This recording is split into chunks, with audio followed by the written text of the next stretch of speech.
Comment students. இப்போ அப்படியே அடுத்தது பார்க்கலாம். முன்னே ஸ்டாட்டிஸ்டிக்ஸ்னு ஆரம்பிச்சிருக்கிறோம். அதாவது புள்ளியியல் பாடம் கடைசி பாடம் ஆரம்பிச்சிருக்கோம். அதனுடைய டெஃபினேஷன் பார்த்தோம், அதனுடைய வளர்ச்சி எப்படி இருக்குன்னு பார்த்தோம், அதனுடைய விளக்கங்கள்லாம் பார்த்துருக்கோம், டெஃபினேஷன்ஸ்லாம். இப்போ என்ன பண்ணுறோம், அதனுடைய நேச்சர் அல்லது features of characters of functions of statistics இல்லையா. புள்ளியினுடைய இயல்புகள் என்ன அல்லது அதனுடைய தன்மைகள் என்ன, அதனுடைய செயல்பாடு எப்படி இருக்குது அப்படிங்கிறத இப்போ நம்ம பார்க்குறோம். ஓகேவா, பொறுமையாக பார்க்கலாம். ஒன்றதில் கொஞ்சம் இதோட பாடத்தோடையே கூட 2-3 எக்ஸசைஸ் தருவேன் பழசுலேருந்து. அதையும் நீங்கள் என்ன பண்ணணும், அதையும் ஹோம்ஒர்க்காக பண்ணி அனுப்பணும். திரும்ப சொல்கிறப்பா, சார் 2 நாள் தான் ஹோம்ஒர்க் கொடுக்க சொல்லியிருக்காரு, அது முன்னே ஸ்கூலில் இருக்கிற மாதிரி தான், அதையெல்லாம் நம்ம இது பண்ண முடியாது. நான் என்ன பண்ணுறேன், உங்களுக்கு குரூப்பில் ஹோம்ஒர்க் அனுப்பிச்சிட்றேன். நீங்கள் இதில் செய்கிறதோட அதையும் செஞ்சுருங்க. தினமும் ஹோம்ஒர்க் நம்ம பண்ணாமல் தான் ஏதோ படித்த மாதிரி இருக்கும். மறந்துடாதீங்க. நம்ம இந்த மாதிரி செஞ்சால் தான் கொஞ்சம் படிக்கிறதுக்கு ஏதோ ஒரு ஹெல்ப்ஃபுல்லாக இருக்கும். அவங்க சொன்ன மாதிரி தினம் ஒவ்வொன்று நான் 2 நாளைக்கு வாரத்துக்கு 2 தடவை கொடுத்தா போதும் அப்படின்னா வீடியோ போட்டே இருங்கன்னு சொன்னால் ஏற்கனவே ஏதோ ஒரு சிலர் பார்த்தாவது எழுதுறதுக்கு அந்த வீடியோ பயன்படுத்துகிறாங்க. மற்றபடி படிக்கிறவங்க படிச்சுட்டு தான் இருக்கிறீங்க. இவங்க சொல்கிற மாதிரி விட்டுட்டோமா ஒன்றுமே இல்லைன்னு ஆகிடும். ஓகேவா, அதனால் நம்ம கொஞ்சம் படிச்சுக்கலாம். Characteristics and functions of statistics. Statistics are an aggregate of facts. அதாவது புள்ளிவிவரம்னு சொல்லப்படுறது என்னென்னா ஒரு அக்ரிகேட்டட் தொகுக்கப்பட்டது, கலெக்டட் மொத்தமாக உருவாக்கப்பட்ட ஒன்று. For example, numbers in a calendar ப்ரிட்டேட்டிங்னு சொல்கிறது என்ன, ரிலேட்டட் தொடர்புள்ளதாக. Calendar predating to a year will not be called statistics. அதாவது புள்ளிவிவரம் சொல்கிறது அந்த ஒரு நாளில், கேலண்டர்னு சொல்லக்கூடிய அந்த இயர் இருக்கு இல்லையா, ஒரு வருடத்தில் ஒரு நாளில் என்ன பண்ணுறது சொல்லக்கூடிய ஒரு விஷயம் கிடையாது. ஒரு நாளில் ஒரு வருஷத்தில் ஒரு தேதியில் அது தொடர்பான செய்திகளை மட்டும் புள்ளிவிவரங்களை மட்டும் சொல்கிறது கிடையாது. இன்றைக்கி நான் காலையில் எழுந்தேன், எக்கனாமிக் வீடியோ கிளாஸ் பார்த்தேன், காமர்ஸ் வீடியோ கிளாஸ் பார்த்தேன், எழுதணும் அப்படிங்கிறது மட்டும் அது கிடையாது. But to be included in statistics, it should be contain a series of figures with relationship for a prolonged period. நீண்ட காலத்திற்கான தொடர்பான எல்லா விதமான தகவல்களையும் செய்திகளையும் கூறக்கூடிய ஒன்றாக இருக்கும்.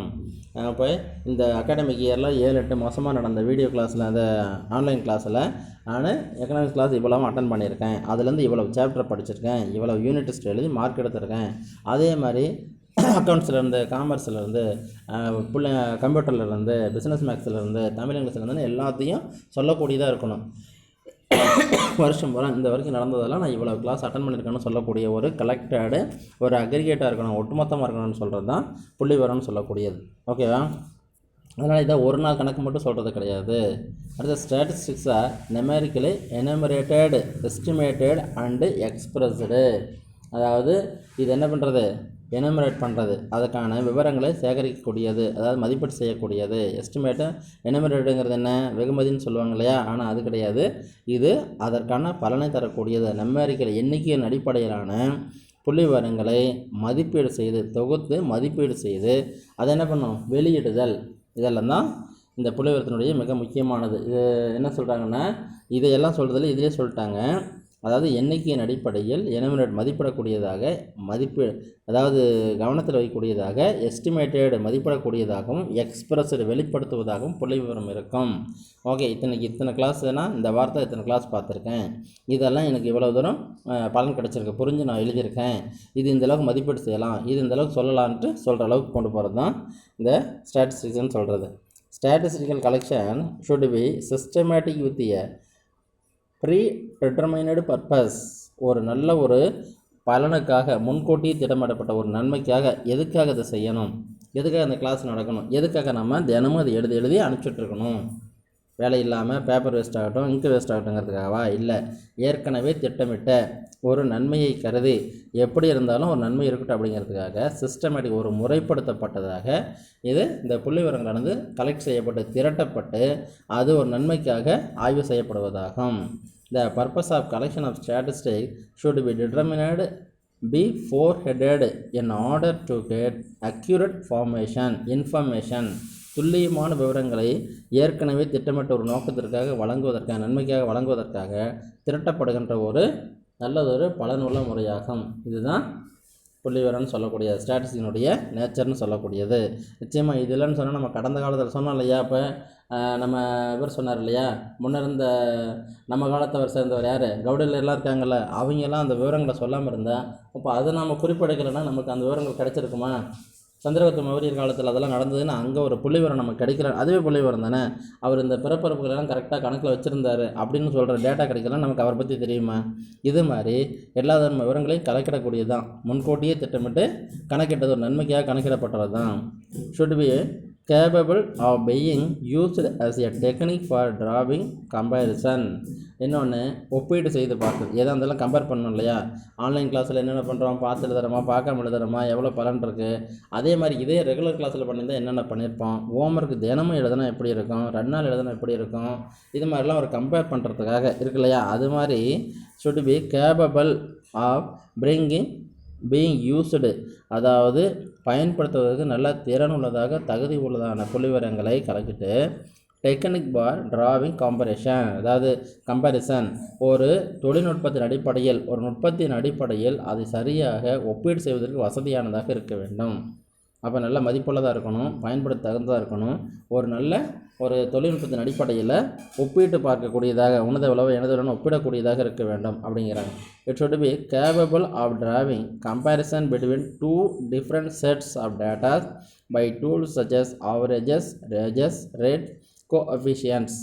ஒப்பிட்டு பார்க்குறதுக்கு என்ன பண்ணணுமா, இந்த புள்ளி விவரங்களெல்லாம் ஒப்பிட்டு பார்க்குறதுக்கு நம்ம படிக்கிற ஸ்டாட்டிஸ்டிக்ஸ் இல்லையா, அதுலேருந்து இந்த புள்ளி விவரங்களை எல்லாம் சரியான கருவிகளை கொண்டு, அதாவது எது வச்சு, சராசரிகளின் மூலமாக, விகிதங்களின் மூலமாக, விதத்தின் மூலமாக, ஏதாவது ரேட்ஸ்னு கொடுத்துருக்காங்களே, கோஎஃபிஷியன்ட்ஸ் கெழுக்கள்னு சொல்லக்கூடிய இவைகள் மூலமாக, இது மாதிரி பலவற்றின் மூலமாக ஒப்பிட்டு பார்க்கும் விதமாக, இந்த டெக்னிக்ஸ்கெல்லாம் யூஸ் பண்ணும் விதமாக புள்ளி விவரங்கள் துல்லியமாக சரியாக இருக்க வேண்டும். அதனால் மக்கள் தொகை வச்சு சொல்லும்போது எத்தனை ஆண்கள் எத்தனை பெண்கள், ரைட்டு, இது ஒரு ஜென்ரலானது. ஆண்கள்னு சொன்னால் அதில் எத்தனை வயசில் இருக்காங்க, வயசானவங்களா, சின்ன குழந்தைங்களா, ஸ்கூல் படிக்கிறவங்களா, காலேஜ் படிக்கிறவங்களா, ப்ரைமரி படிக்கிறவங்களா, வேலைக்கு போகிறவங்களா, கல்யாணம் ஆனவங்களா, ஆகாதவங்களா, எவ்வளோ வருமானம் வருது, அதிகமான வருமானம், குறைவான வருமானமா, இதெல்லாம் இருக்கு இல்லையா. 70க்கு மேலே எத்தனை பேர் இருக்காங்க, 80க்கு மேலே எத்தனை பேர் இருக்காங்க, சீனியர் சிட்டிசன் யார், வேலையில் இருக்கிறவங்க யார், கவர்மெண்ட் வேலையில் இருக்கிறவங்க யார், தனியார் வேலையில் இருக்கிறவங்க யார், எவ்வளோ வருமானம் வருது, இது எவ்வளோ விஷயங்கள் இருக்குது இல்லையா. இது மாதிரியானதெல்லாம் தனித்தனியாக திரட்டி அதையெல்லாம் என்ன பண்ணணும், கம்பேர் பண்ணி பார்க்கணும். அக்யூரேட்டாக சில கெழுக்கல் கோஎஃபிஷியன்ட்ஸ் மூலமாக அதை ஒப்பிட்டு பார்க்கணும். இவைகளுக்கெல்லாம் தகுதி உள்ளதாக இருக்கிறதா ஒரு நல்ல புள்ளிவிவரமாக இருக்க முடியும். ஓகேவா. அடுத்தது functions of statistics.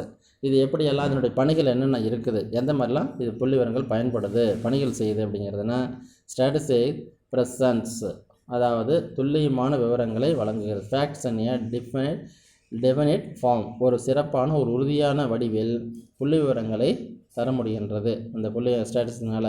It simplifies mass of figures, அதிகமான விவரங்களை சுருக்கி எளிமையாக தருகின்றது. ஃபெசிலிட்டேட் கம்பேரிசன், ஒப்பிட்டு பார்க்குறதுங்கிறது மிக முக்கியமான ஒரு விஷயமாக இது பயன்படுது. It helps a formulating and testing, அதை வடிவமைக்கவும் மதிப்பீடு செய்து பார்க்கவும் சோதனை செய்து பார்க்கவும் உதவுகின்றது. இட் ஹெல்ப்ஸ் அண்ட் ப்ரிடிகேஷன், முன்கணிப்பு செய்வதற்கு, மதிப்பீடு செய்வதற்கும் முன்கணிப்பு செய்வதற்கும் இது பயன்படுகின்றது. அடுத்து it helps in the formulation of suitable policies, பொருத்தமான கொள்கைகளை வடிவமைப்பதற்கு புள்ளியியல் பல விதங்களில் பயன்படுகின்றது. இதெல்லாம் இந்த புள்ளி விவரங்களுடைய மிக முக்கியமான பயன்பாடுகளாகும். ஏன்னா இது எல்லா துறையிலும் இருக்கக்கூடியது, எல்லா காலத்துலையும் இருக்கக்கூடியது. இவைகளை யாரும் இல்லைன்னுலாம் சொல்ல முடியாது. இது இருந்தால் மட்டும்தான் நம்ம என்ன பண்ண முடியும், சரியான கொள்கைகளை உருவாக்க முடியும். 5 அடுத்த உருவாக்குறது, எல்லா பாலிசிகள் உருவாக்குறது, எதுக்காக இருந்தாலும் சாதாரண விஷயமாக என்ன பண்ணுறோம், இந்த புள்ளி விவரங்களை வச்சு தான் நம்ம என்ன பண்ணுறோம், திட்டங்களையே உருவாக்குறோம். ஸோ இவைகளெல்லாம் செய்கிறதுக்கு கண்டிப்பாக புள்ளி விவரங்கள் தேவை. கடந்த காலம் மாதிரிலாம் இல்லை முடியாது, அதெல்லாம் கற்காலத்தில் இதுலாம் ஆரம்ப காலத்துலலாம் சும்மா எண்ணிக்கையெல்லாம் கம்மியாக இருந்தது, நம்மளுடைய போக்குவரத்து கம்மியாக இருந்தது. ஆனால் அன்றைக்கி என்ன பண்ணாங்க, 2 கிலோமீட்டர் 3 கிலோமீட்டர் ஒரு நாளைக்கு ட்ராவல் பண்ணுறதே பெரிய விஷயமா இருந்தது. ஆனால் இன்றைக்கி 2 கிலோமீட்டரில் 200 கிலோமீட்டர் கூட ட்ராவல் பண்ணுறது ரொம்ப ரொம்ப சாதாரணமாகிடுச்சு இல்லையா. அது மாதிரியான சூழ்நிலையெல்லாம் வரும்போது நிறைய டேட்டா கலெக்ட் பண்ண வேண்டியதாக இருக்குது. அதையெல்லாம் நல்லா அப்சர்வ் பண்ணி கலெக்ட் பண்ணி ஃபார்ம் பண்ணி அதிலிருந்து என்ன முடிவுக்கு வரலாம், அதை வச்சு என்ன நோக்கங்களை உருவாக்கலாம், என்ன கொள்கைகளை உருவாக்கி செயல்படுத்தலாங்கிறதான மிக முக்கியமான விஷயங்கள்லாம் வந்துட்டுருக்கு. ஸோ புள்ளி விவரங்கள் ரொம்ப ரொம்ப அவசியமான ஒன்று. இதனுடைய பணிகள் இருக்குது. ஓகேவா. இதனுடைய நேச்சர்ஸு, இதனுடைய ஸ்கோப்பெல்லாம் நாளைக்கு பார்க்கலாம்.